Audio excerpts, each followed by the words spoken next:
Selamat sore, selamat datang kembali di kelompok 3. Selamat datang di acara talkshow kami hari ini. Terima kasih kepada hadirin yang telah bergabung, baik di studio maupun yang melalui siaran langsung. Hari ini kita akan membahas topik yang sangat penting dan relevan, yaitu arahan Presiden mengenai pelayanan informasi MKG di mana era perubahan iklim dan bencana menjadi tantangan yang sangat global.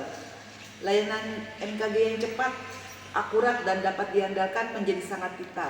Arahan Presiden menegaskan pentingnya peningkatan kualitas dan kecepatan layanan untuk melindungi masyarakat dan mendukung pembangunan nasional. Perkenalkan, nama saya Heni Herlina dari BMKG Balikpapan. Dalam kesempatan ini saya akan mengundang narasumber kita, yaitu Bapak Teguh Trisusanto. Selama 10 menit ke depan kita akan mendengarkan pendapat-pendapat dan himbauan-himbauan beliau terkait dengan arahan Pak Presiden. Baiklah, kita mulai saja dengan pertanyaan pertama. Oh iya, maaf pemirsa, saya belum bertanya nih kepada Bapak Teguh. Bagaimana Bapak Teguh kabarnya hari ini? Baik, alhamdulillah Bu Eni. Baik, kelihatannya fresh ya. Iya. Bagaimana keluarga Pak Teguh? Keluarga alhamdulillah sehat Bu Eni. Oke, kalau gitu. Baiklah, bisa kita mulai Pak Teguh nih pertanyaan-pertanyaan dari para pemirsa yang di studio, dan baik ya dari studio maupun yang di Stasiun TV. Oke, kita ini aja ya, kita mulai aja ya Pak Teguh ya. Pertanyaan pertama adalah bagaimana BMKG mengimplementasikan teknologi informasi dalam layanan MKG? Oke, jadi begini ya Bu Eni dan seluruh pemirsa yang menyimak dalam pertemuan talkshow kali ini, bisa kami sampaikan bahwa BMKG sesuai Undang-Undang 31 tahun 2009 mempunyai tugas 3 ya yang paling penting, yaitu terkait dengan pengamatan, pengolahan, dan diseminasi. Oleh karena itu, sesuai dengan Undang-Undang 31 2009 tersebut, BMKG mempunyai hak ataupun kewajiban untuk memberikan layanan informasi MKG tentu saja sampai ke lapisan paling bawah atau masyarakat paling bawah.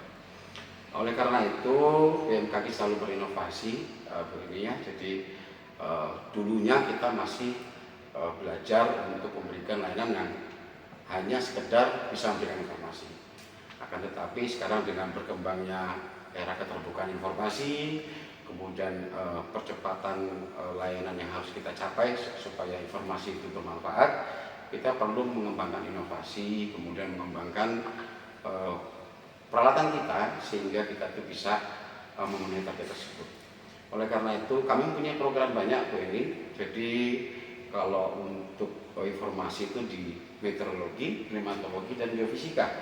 Di meteorologi kami mempunyai beberapa alat bantu ataupun tools yang tentu saja bisa mensupport kegiatan kami di BMKG, yaitu untuk peringatan dini cuaca. Kita menggunakan radar cuaca. Tentu saja radar cuaca ini sangat bermanfaat untuk peringatan dini terkait dengan cuaca ekstrim. Kenapa harus kita peringatkan cuaca ekstrimnya? Karena kita ketahui cuaca ekstrim ini bisa berdampak terkait dengan potensi bencana hidrometeorologi. Banyak, yaitu bisa banjir, kemudian angin kencang, kemudian tanah longsor, dan lain sebagainya. Kemudian kalau kita dari sisi geofisika, kita tentu mempunyai beberapa peralatan bantu juga untuk percepatan informasi, karena kita ketahui bahwa informasi gempa belum bisa diprediksi. Oleh karena itu, apa yang bisa kita upgrade yaitu terkait dengan kecepatan informasi gempanya atau kekuatan gempanya. Kita punya time waktu yang paling cepat itu 3 menit ya, untuk bisa sampai ke lapisan masyarakat untuk diberi info. Saat ini juga sudah terintegrasi Bu Eni terkait dengan ada WRS NextGen, terus di aplikasi mobile BMKG juga sudah terintegrasi, sehingga itu bisa memberikan informasi kepada masyarakat untuk pencegahan dini terkait dengan potensi-potensi terkait dengan bencana hidromet ataupun kegempaan.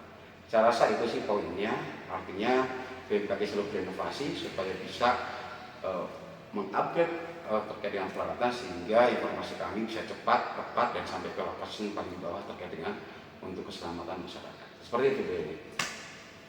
Wah, luar biasa sekali nih ya jawabannya Pak Teguh. Sangat berkompeten. Oke, untuk pertanyaan yang kedua nih Pak Teguh ya. Siap-siap nih Pak Teguh. Siap selalu, Bu Eni ya. Oke, bagaimana BMKG menindaklanjuti arahan Bapak Presiden Joko Widodo mengenai percepatan prioritas reformasi birokrasi dan apa dampak arahan Presiden terhadap operasional layanan BMKG? Silakan Pak Teguh.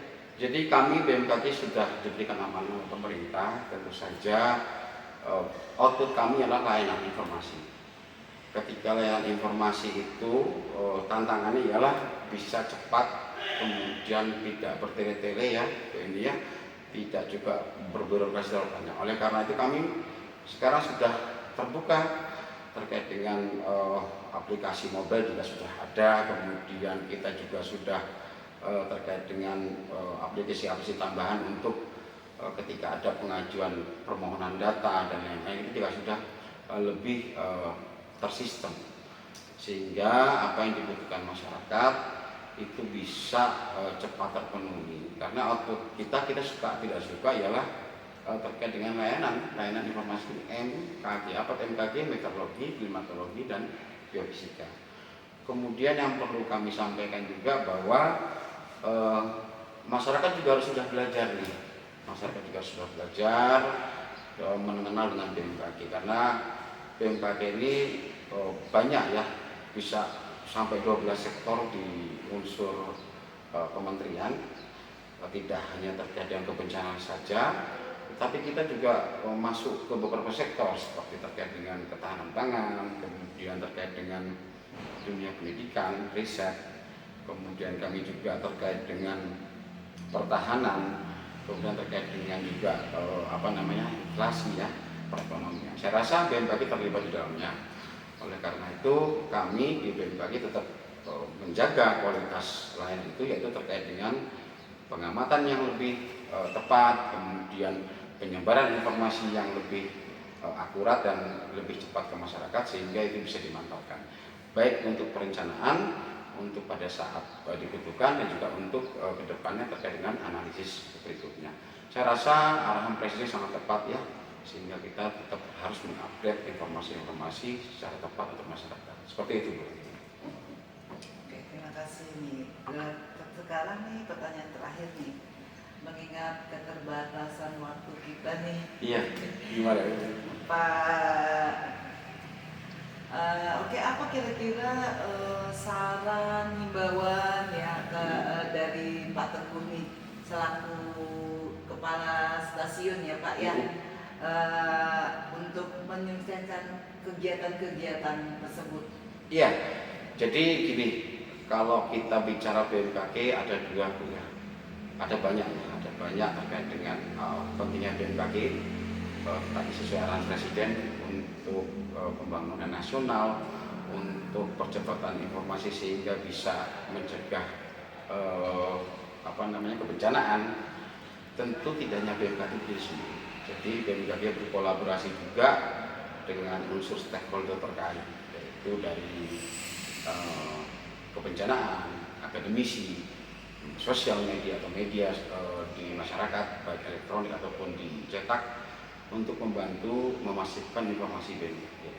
Nah, itu saya rasa paling tepat ya, untuk kita bisa lebih memasifkan informasi BMKG untuk kehidupan sehari-hari kita. Kemudian yang berikutnya, kami di BMKG juga sudah mempunyai aplikasi yang cukup interaktif di Info BMKG.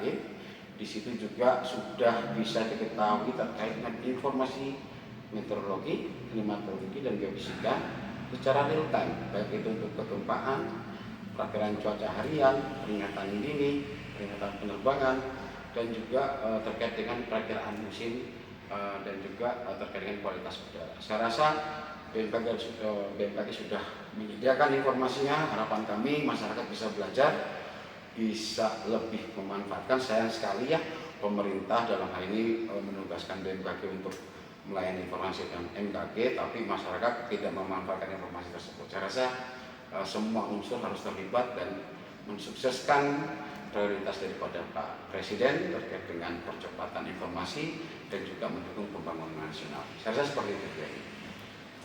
Baiklah, terima kasih pada Pak Teguh. Terima kasih Pak Teguh atas sharingnya, Ya, sama-sama Bu Eni.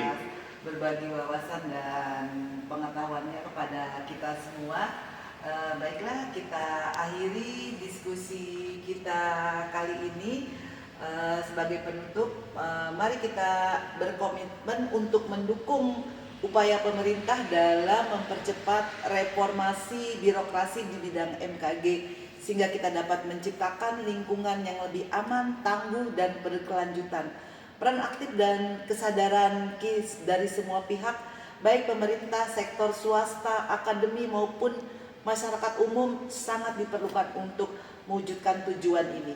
Sekali lagi terima kasih kepada Pak Teguh ya Pak ya, terima kasih Pak, dan para hadirin semua yang berpartisipasi. Semoga diskusi kita kali ini bermanfaat dan menjadi langkah awal untuk menuju perubahan yang lebih baik.